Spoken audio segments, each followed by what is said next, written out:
Hey guys, JB here from Alpha Wolf Consulting, coming to you today with another episode of Understanding Thyself. And this episode is all about understanding how to use my language and my state management to biohack, my biochemical responses. So the chemicals in my brain. So an interesting thing to understand is there are three main chemicals for the positive that we may want to biohack, in any moment of our life to put ourselves in an empowered state. So what is an empowered state? An empowered state is a highly positive state where we're able to think a lot more clearly and we're able to sort of move quicker in terms of our mental landscape. So we're able to think quicker, we're able to access more information, we're able to basically alter and manage our moods at a much higher rate in terms of being able to be more stable. So, throughout my life, state management has been something that I've had to learn professionally to be able to perform at a very high level. Now, state management is all about having my emotional state balanced, because in my personal or professional life in sales, being able to basically have a very stable emotional state, or being able to choose the emotional state you want to go into, you're able to influence other people by alleviating their fears and by putting them at ease. So for example, if I'm highly volatile and agitated and stressed and things like that, anyone who comes around me is going to feel that agitation and stress. So what we want to be able to do is we want to be able to use our language, so the narratives and beliefs that we have to control how we feel emotionally in any moment of our life. But we also want to be able to use different meditative practices to be able to put ourselves into heightened states.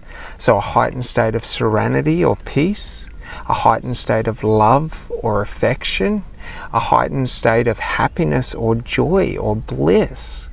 Because when we go through life, so when I personally go through life and I'm in a heightened stress or an agitated state, I'm going to be a lot more volatile, but I'm going to be draining a lot more energy. So I'm going to exhaust myself at a faster rate. So if I'm able to take myself from being in a heightened state of stress and bring myself back down to a nice, calm, peaceful state, I'm actually able to influence a lot of the biochemical responses throughout my entire body. So things like activating healing and things like that. So just to understand this, we've got our two minds. So we've got our conscious mind, which is all of our thought, in terms of this is where our conscious thought is. This is where our conscious direction is. If I'm thinking about the breaths and I'm trying to control my breathing, I'm using my conscious mind to control my breathing. When I'm just breathing naturally and I'm just existing, my subconscious mind is controlling the breathing. So we just got to understand that when I get into a heightened stress state, or I have a lot of stress responses happening within my body, my subconscious mind is going to move from being in a sort of a confident or abundant state to now being in a fearful and a stress or a lack state of mind. So we got to think that, if you look back into any moment in your life, when we get really bad news, the first thing that happens is our heart rate starts to go up. And then we start to get that anxiety and that anxiousness. And then our breathing starts to become shallow and we start shallow breathing. And what that does biochemically to our body is it puts our body into a state of fight or flight. Now, when my body's in a state of fight or flight, I cease from being proactive in life, being able to decide my own destiny and my own path, and now I'm just reactive, and I'm reacting to everything that's happening within my life or within my external environment.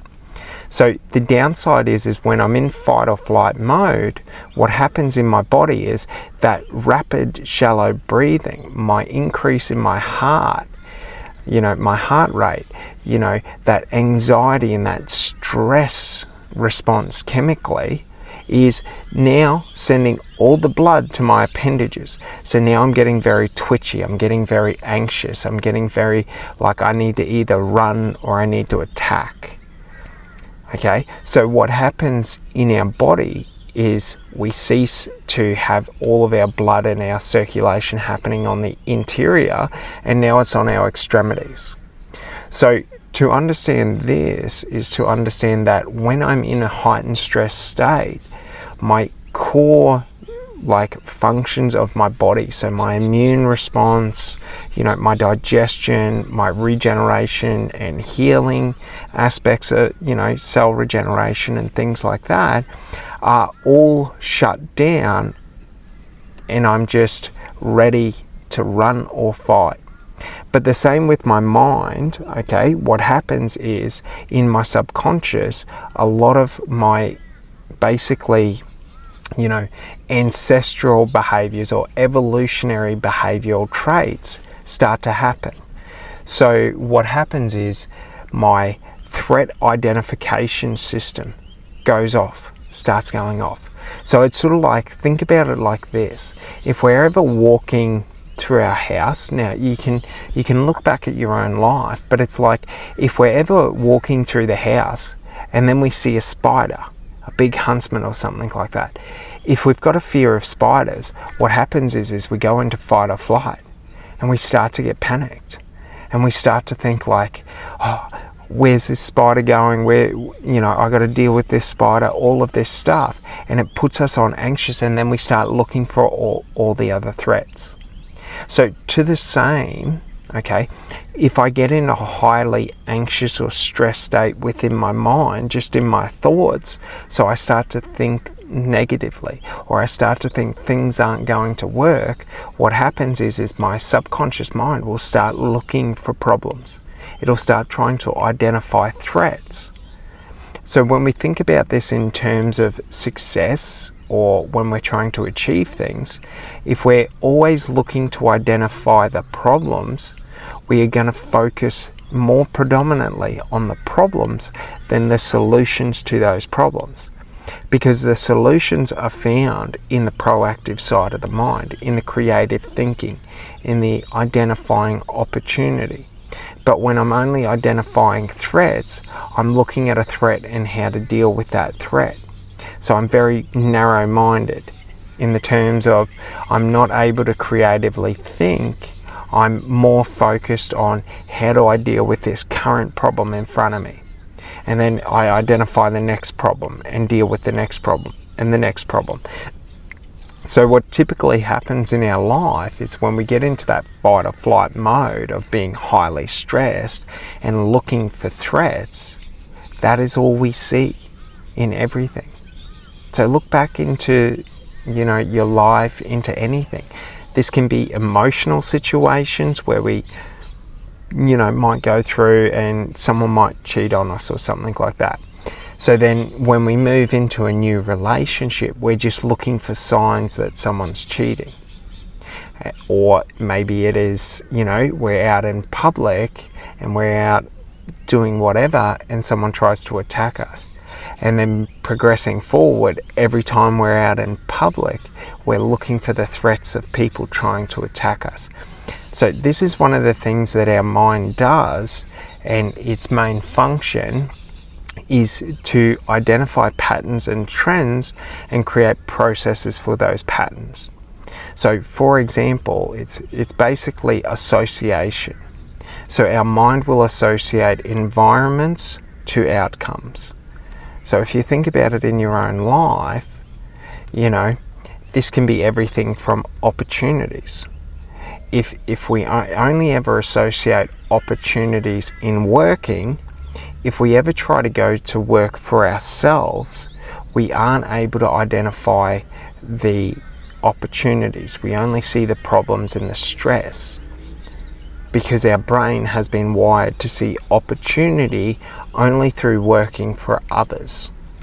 So it's one of those things that, you know, when you're moving from being a worker to trying to shift to be an entrepreneur or a business owner, we have to reprogram our subconscious mind to shift our identification of opportunities, problems, and things like that. So we have to readjust the narrative and beliefs that we hold to be able to see opportunity where we didn't know opportunity was before. We have to retrain our brain to see what we saw before as problems as now being solutions to problems, or being part of the solution to the problem. Because the thing is, if you're ever trying to move from working for someone else to now working for yourself, you have to understand that we're moving into a phase where we have to identify the opportunities, and we have to accept that uncertainty as a part of that process. Because when we're working for other people, uncertainty is never part of the process. So we become conditioned to only ever seeing certainty as being safety, when the truth is, in life, uncertainty and certainty are the same thing. They're just different sets of problems. So when we're looking at certainty, that means that someone is directing where we move. There's a map that we have to follow. When we're in uncertainty, we are the ones charting the map and creating the certainty. So it's just different stages of the process, okay? Because once we chart the map, and once we've moved through the uncertain terrain in our life, the uncertain becomes certain. We understand the path that needs to be followed. Or we understand that there is no path to follow. So in some things in life, there isn't meant to be a path. In other things in life, we can create our own path.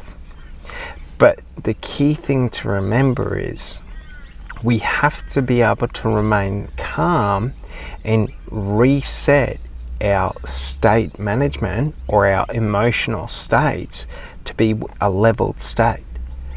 Because if we allow ourselves to become worked up and to become over emotional and to become reactive, our mind won't work as well as it could. So that's a key thing, is that the more stressed we become, the less ability we have in problem solving. That's why if you ever really notice when you're relaxing, or when your mind is sort of shut off, that you tend to overcome a lot of the problems in your life. Whereas when you're in the situation and you're reacting to it, sometimes it feels overwhelming and that there is no problem, or we see the problem as being larger than it actually is. And the reason for this is because we've identified the threat, but now we're over focusing on the threat, so we're creating a bigger problem than it actually is. That's why we tend to overreact when we become reactive. Have you ever had that in your own life? For me, it happens a lot when, people might say things that trigger me, that cause either fear or anxiety within me, and then I feel a need to react. So for example, in work, if an employer ever threatened to fire me, or a manager ever threatened to fire me, all I would see is that potential threat of being fired, so I would have to react by quitting and finding a new job. So that always would happen within 7 days. Within 7 days of someone threatening to fire me, I would have a new job, because that problem would always be in my mind. So rather than being proactive and sort of working through and finding out if that was actually a valid threat, or if, you know, maybe they just were emotional and they were reacting and saying something, or they were trying to, you know, get a certain result out of me, all I saw was the problem, and I just focused on the problem, and I couldn't move, like I couldn't feel comfortable in my life until that problem was dealt with. Just like, for example, if we're walking through a path in the forest and we notice that there's a snake ahead of us, we identified a threat. Now, what do we do about it? Now, most people will see that snake and it's sort of like, I have to react and I have to either kill it or scare it away. Whereas, you know, in a proactive manner, we can always just walk around it. We can assess, you know, what is the mood or the behavior of that snake? Is that snake being aggressive? Is it just moving along its way? Like, maybe I just need to be still for a couple of minutes and let it pass on its way. But when we're reacting, we're just seeing the threat and we have to deal with it straight away. So we tend to overreact. Just to the same, you know, if you're out on the town and you're having some drinks and someone threatens you with a fight, you know, rarely can we ever just sit there and remain calm and sort of leave it be. We always feel a need that we have to deal with it. You know what I mean? So be it through, you know, provoking it to become a fight, or, you know, attacking that other person, or leaving that situation entirely. And potentially that threat for a fight had absolutely nothing to do with us, and it was someone that was reacting to something else emotional in their life, or a stress, and sort of just looking to take it out on someone. So it's sort of just understanding this, that, you know, in life, a lot of the negative things that happen to us, or the things that we see are negative, are mainly because of the state of mind we become, like we go into. Because when I go into fight or flight, I either have to run or attack. But there are many different actions that can be taken. So being able to, when I get provoked like that, to where I feel myself going into that highly stressed state of mind, if I'm able to biochemically, you know, create new biochemical responses in my brain, I can alleviate that situation. So for example, if someone, you know, makes me angry and I want to fight them, if I breathe, if I try and calm myself, usually what will happen is that anxiety and that anger and, you know, the need to respond, or that fight or flight mode, will alleviate and go down, and then I'll calm down, and typically we see that it's actually not that big of an issue. So it's the same if someone said something that offended me and I felt the need to say something back. It's like, if I can create that distance to where I can calm myself down, and where I can sort of breathe through it and sort of, you know, talk myself through it, I'm able to, you know, see the situation for what it is, not just react to the situation that is presented to me. Does that make sense? So this is the key about, you know, the biochemical responses and being able to biohack our mind, is that, you know, in a heightened state of stress, I can artificially, through processes and practices, okay, through shifting the narrative, through shifting, you know, maybe it's through shifting, you know, my thought process or my focus, what I'm focusing on. Maybe if something happens in my work that makes me highly stressed, maybe getting outside and going for a walk and clearing my mind will calm me down. So there are some key practices that I use that are highly effective in being able to put myself into any state, and that's sort of what I'm going to talk you through.